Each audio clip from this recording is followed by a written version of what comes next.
Tocantins. Deixa eu sentar aqui. Opa! Me organizar aqui direitinho para a gente conversar um pouquinho. Luiz, estava com saudade. Ontem não deu para você estar presente aqui, mas está tudo bem, tudo certinho, tudo bem, né? tudo ótimo. Tudo tranquilo, né? O que não para de se movimentar são os bastidores, né? A nossa política tocantinense, né? A gente vê aí que cada dia que se passa tem uma informação nova. Eu estava acompanhando no seu blog, né? O desenrolar de muitos assuntos que a gente já tem trazido aqui no nosso programa Povo na TV, né? Boa tarde. Boa tarde, Jair. Jair, na verdade, o de mais interessante nessa... Pode atender, fica à vontade. Aí.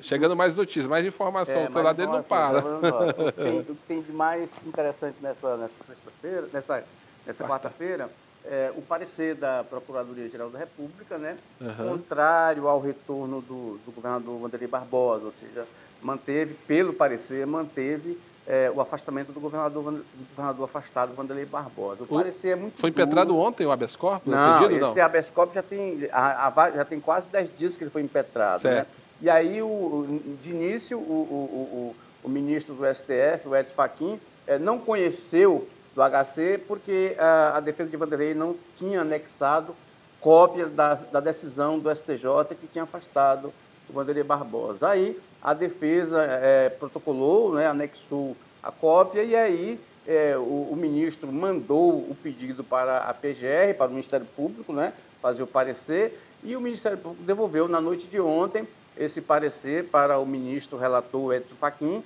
e esse parecer da Subprocuradora-Geral da República, né, esse parecer pela manutenção do afastamento de Wanderlei Barbosa do governo.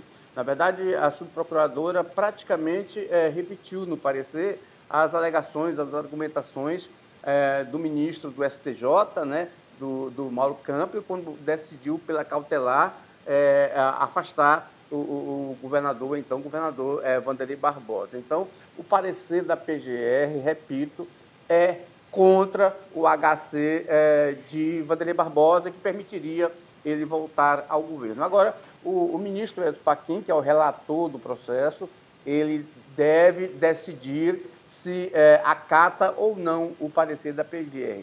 Regra geral, né, os juízes acatam o parecer do Ministério Público. Inclusive, nesse caso, que é um caso muito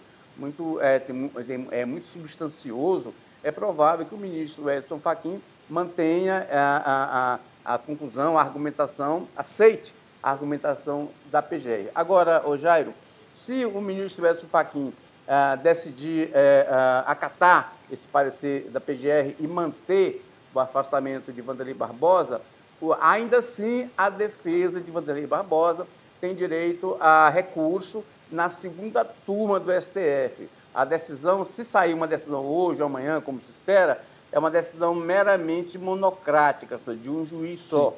Então, aí a defesa recorre para o colegiado, né, que são 5 ministros, além do Edson Fachin, mais 4. Né? Agora, nessa questão, há muitas elucubrações, viu, Jair? Porque se o ministro Edson Fachin não julgar isso até sexta-feira,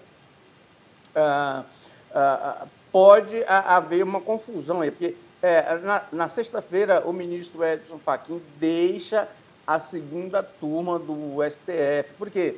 Porque na segunda-feira ele assume a presidência do STF, no lugar do ministro Luiz Roberto Barroso. E aí o Luiz Roberto Barroso retorna para a segunda turma do STF e herda os processos do Edson Fachin. Ou seja, se o Fachin não decidir até sexta, quem decidirá será o Luiz Roberto Barroso a partir da semana que vem. E aí o prazo processual que está correndo termina influenciando nas condições políticas que o governador afastado Wanderlei Barbosa teria para retornar ao governo depois de tanto tempo, né? Entendi. Então, os próximos dias são decisivos, né? Sim, são decisivos, né?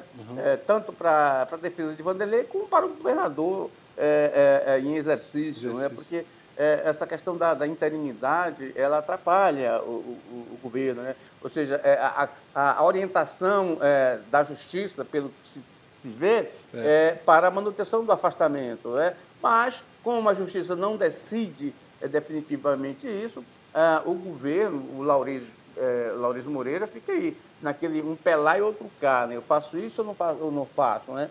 E se eu fizer e tiver que desmanchar, né? Então fica aquela situação que termina trazendo insegurança à economia do Estado também, né? Porque os investidores, por exemplo, não deixam de investir, ó, vou tirar um dinheiro no banco para aplicar num local ali, construir um comércio, se eu não sei o que será desse governo aí, se essa bagunça generalizada. Então, assim, essa questão é muito importante, mas o Laurete tem, na medida do possível, tentado contornar isso, tem feito um governo, né? Nomeou já muitos secretários e criando condições para que realmente ele mesmo na interinidade em exercício, ele possa ter condições de governabilidade do Estado, que é um orçamento aí de 20 bi, né, anuais. Né? É verdade, essa estabilidade prejudica demais. Precisa fazer investimentos, precisa fazer contratos e tudo mais. Então, tudo isso quem acaba sofrendo, no final das contas, é o povo tocantinense. Agora eu queria te perguntar também, não sei se você quer continuar falando sobre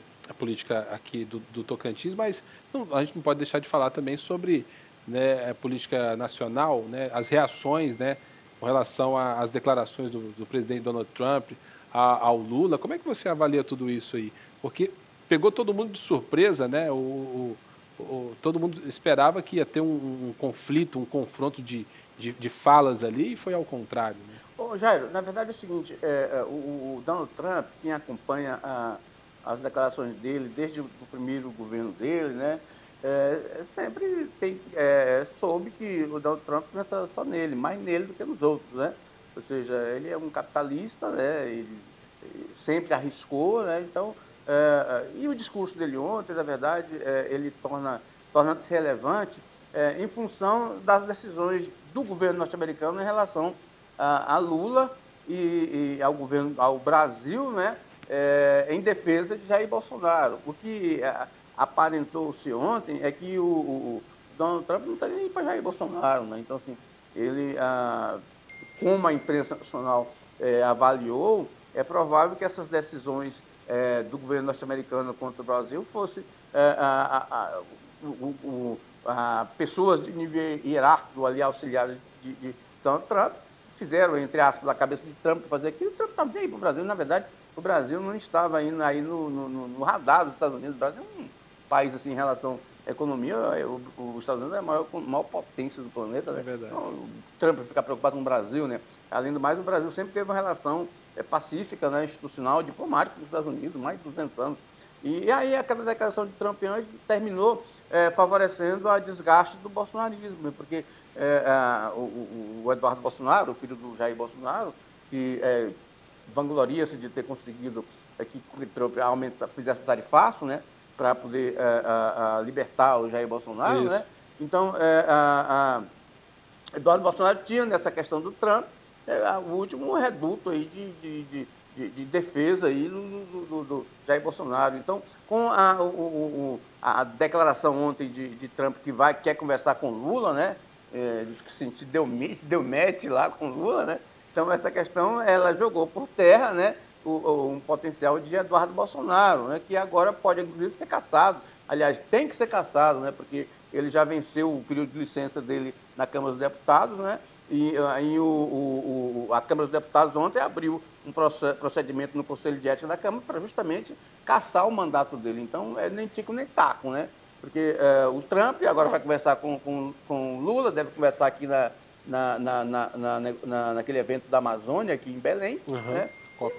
Na COP, e aí vai ficar, né? Ou seja, deve haver alguma negociação bilateral entre o Brasil e os Estados Unidos, e aí acabou aquela questão da chantagem. Ou você liberta o Bolsonaro, a anistia total de Bolsonaro, ou então a gente vai continuar fazendo tarifaço, né? Aliás, pegou muito mal, né, para o mundo, inclusive, essa questão do Trump de estender a punição que ele teria sancionado ao ministro Alexandre de Moraes, estender essa punição à esposa dele. É um negócio muito louco, porque isso foi um avanço civilizatório, a pena não passar do apenado, ou seja, antes desse avanço civilizatório, se você matasse alguém, poderia matar sua irmã, sua mãe, entendeu? Por quê? Para te sancionar, para fazer uma sanção em você. Então, o avanço civilizatório, não, a pena não passa do apenado. Você não pode, não é porque você é irmão de um narcotraficante que você vai ser preso pelos crimes do narcotraficante. E aí o Trump, não, ele, ó, não, eu vou penar você, Alexandre, e vou penar então sua mulher, que a mulher não tem nada a ver com isso, né? A mulher dele não trabalha no tribunal, não é juíza do tribunal, não tem nada a ver com a questão. Então, assim, a gente tem que conviver isso com o Trump, porque ele administra a maior potência do planeta, né? E tem aí na mão aquela maleta que ele pode disparar bomba aí a hora que quiser, né? É verdade. É uma grande potência, né? Mas a gente vê que isso acaba, por ter esse poder, isso acaba trazendo consequências para as democracias do país, né? Eu me sinto muito incomodado mesmo quando eu vejo alguém dando pitaco, né, sim, sendo de esquerda ou de direita, das nossas decisões, da nossa justiça, da nossa soberania, né? Isso é realmente muito preocupante mesmo, né? E então você avalia, porque assim, depois o Eduardo foi para as redes sociais falando que isso não quer dizer nada, né? Isso não vai ter nenhum tipo de consequência, né, no Trump rever essa questão do tarifaço, né? Ele foi criando uma narrativa diferente. Na verdade, ele tem uma narrativa inversa, né? Inversa. O presidente dos Estados Unidos disse que quer conversar com o presidente do Brasil, que gostou do presidente do Brasil, ele quer dizer que o presidente dos Estados Unidos não gostou do presidente do Brasil e que não quer conversar com o presidente do Brasil. Então, assim, é uma leitura inversa, só no mundo, nesse mundo surreal aí. Da politicagem. Da extrema-direita, que isso pode... Eu falo banana, o cara entende abacaxi, né? Uhum. É mesmo você chegar para dizer, eu não gosto de banana, porque eu não vou comprar banana porque eu não gosto de abacaxi. Tem nada a ver uma coisa com a outra. Então, assim, ele fez uma leitura, a leitura que ele fez, nem para ser um fake não serve. Não é? Porque ele diz justamente o contrário. O fake, para ser fake, ele tem que ter um pouco de verdade. A mentira, para ser mentira, tem que ter um pouco de verdade, né? A mentira tem que parecer verdade, não mentira, né? Pelo menos parte dela. Tem que parecer verdade, senão você não acredita, entendeu? Então não é mentira, né? Verdade. Agora você... a narrativa dele após a declaração de Trump, só primitivo, nem meu cachorrinho lá de casa acreditaria. Luiz, muito obrigado pela participação mais uma vez aqui nos Bastidores da Política. A gente vai para o intervalo comercial e você volta amanhã com mais notícias sobre o mundo da política brasileira e tocantinense. Vou para o intervalo e volto daqui a pouco. Tem mais notícias do Povo na TV.